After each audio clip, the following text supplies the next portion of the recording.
Assalamualaikum warahmatullahi wabarakatuh. Kami dari kumpulan 2 seramai 5 orang ahli, iaitu Siti Wajihah, Nur Sabiha Aqilah, Nur Auni Nabilah, Ainun dan Nurul Atirah. Melalui video ini, kami ingin menerangkan tentang perbandingan antara teori pendidikan awal kanak-kanak menurut Barat dan Islam. Kami telah membuat perbandingan 3 tokoh teori Barat dan 3 tokoh teori Islam. Tokoh teori Barat ialah Montessori, Reggio Emilia dan Friedrich. Manakala tokoh teori Islam pula ialah Ibnu Khaldun, Imam Al-Ghazali dan Al-Qabisi. Teori Barat yang pertama ialah Montessori. Montessori, pengasasnya ialah Dr. Maria Montessori. Pendekatan Montessori ialah pendidikan yang berpusat.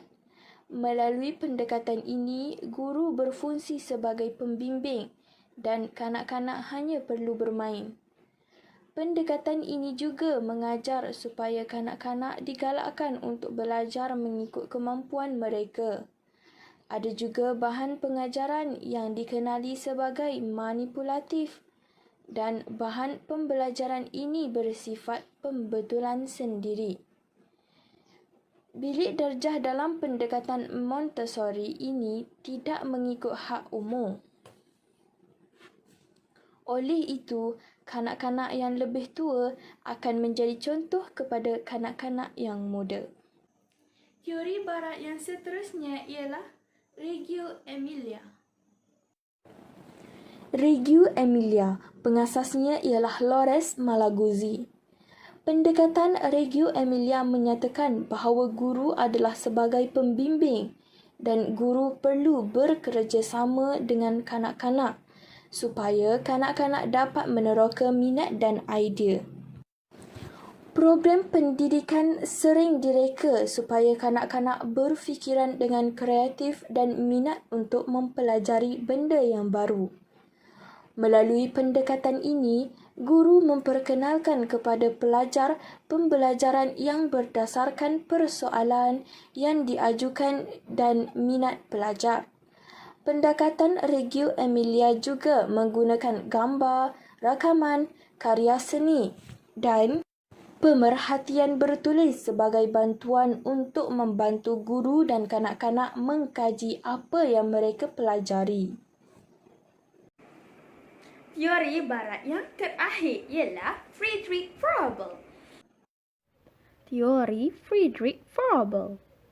Anak-anak harus diberikan peluang untuk menciptakan kegiatan mereka sendiri dan peranan guru adalah untuk mengembangkan lagi kreativiti mereka. Beliau mendirikan kindergarten pertama pada tahun 1837 dengan rancangan kurikulum yang telah bersistem untuk kanak-kanak dalam mencapai pemahaman tentang persekitarannya. Beliau berpendapat bahawa semua di alam ini terdapat fungsi sendiri kerana Tuhan dan setiap orang mempunyai tujuan tertentu untuk dipenuhi dalam kehidupan ini. Menurut beliau juga, kanak-kanak umpama biji benih. Ibu bapa dan pendidik umpama tukang kebun. Kindergarten pula ialah taman untuk kanak-kanak. Froebel telah meneroka dan membina satu sistem pendidikan awal kanak-kanak yang berasaskan kepada konsep belajar melalui bermain. Kanak-kanak perlu belajar dari persekitaran yang terancang dan dapat berkembang melalui bermain. Beliau juga yakin permainan yang sesuai dapat membantu kanak-kanak berfikir dan mampu memberi keseronokan, kebebasan, kepuasan serta kedamaian di dalam dunia kanak-kanak. Beliau percaya bahawa kanak-kanak belajar dari persekitarannya dan pembentukan peribadi dipengaruhi oleh cara kanak-kanak bermain. Oleh itu, alat-alat permainan yang digunakan oleh kanak-kanak perlu dipilih dengan teliti bagi tujuan untuk menyokong perkembangan kanak-kanak. Pandangan teori-teori Islam iaitu teori menurut Imam Al-Ghazali. Teori pendekatan menurut Imam Al-Ghazali. Pandangan Imam Al-Ghazali dalam kitabnya Ihya Ulumuddin mengenai pendidikan awal kanak-kanak bahawa anak ialah tanggungjawab ibu bapa. Ini kerana mereka akan menerima dan mengikut apa sahaja yang diberikan kepada mereka.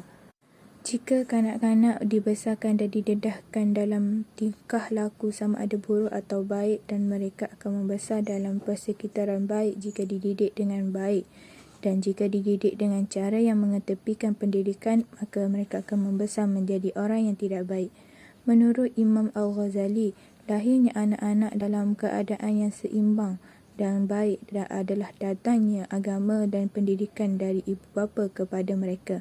Beliau juga menasihati agar ibu bapa atau pendidik menjauhkan anak-anak mereka dari berteman yang berperilaku kurang baik sebagai jalan bagi perkembangan mental anak. Justru beliau juga menasihati agar orang tua tidak terlalu memanjakan mereka, menyombongkan diri mereka serta mendidik supaya menjaga adab dan saling menghormati antara satu sama lain. Teori kedua ialah teori Ibnu Khaldun. Ibnu Khaldun merupakan seorang pemikir Islam yang terakhir pada zaman pertengahan Abbasiyah. Beliau telah menasihatkan ibu bapa dan golongan pendidik. Dalam ilmu pendidik, beliau menegaskan mengenai persediaan untuk belajar, pemerhatian, motivasi, berusaha, pengukuhan, perbezaan individu dan latihan. Pendekatan yang digunakan oleh Ibnu Khaldun merupakan contoh pendekatan yang baik dalam membentuk peribadi kanak-kanak. Antara pandangan Ibnu Khaldun dalam pendidikan awal kanak-kanak ialah jangan diajar kanak-kanak dengan perkara-perkara yang susah. Kanak-kanak jangan dibebankan dengan perkara-perkara yang di luar kemampuan mereka. Beliau mencadangkan kanak-kanak di peringkat prasekolah hendaklah diberi contoh-contoh yang konkret yang boleh difahami melalui panca indera mereka. Beliau juga menyarankan pembacaan Al-Quran harus diajar sebelum menghafalnya. Apabila sampai umur tertentu dan sesuai dengan daya pemikiran, barulah diajar tafsir, hukum dan lain-lain. Jadual pembelajaran harus disusun dengan baik supaya kanak-kanak dapat memahami apa yang disampaikan. Kanak-kanak juga harus dibentuk dengan penuh kasih sayang, lemah lembut dan bertimbang rasa. Bukannya dengan cara kekerasan, kerana ia boleh menyebabkan mereka menjadi pemalas, pembohong dan berlagak untuk menyembunyikan perkara yang sebenar dan membuat tipu hela. Akhir sekali, teori pemikiran Al-Qabisi. Teori pemikiran Al-Qabisi.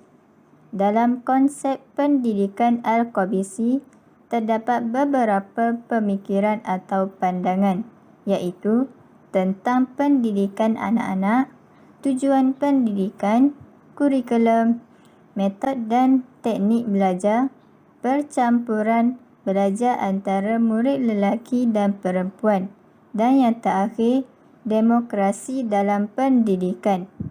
Seterusnya, mendidik perlu dilakukan dengan kesungguhan yang tinggi untuk menjaga kelangsungan bangsa dan negara.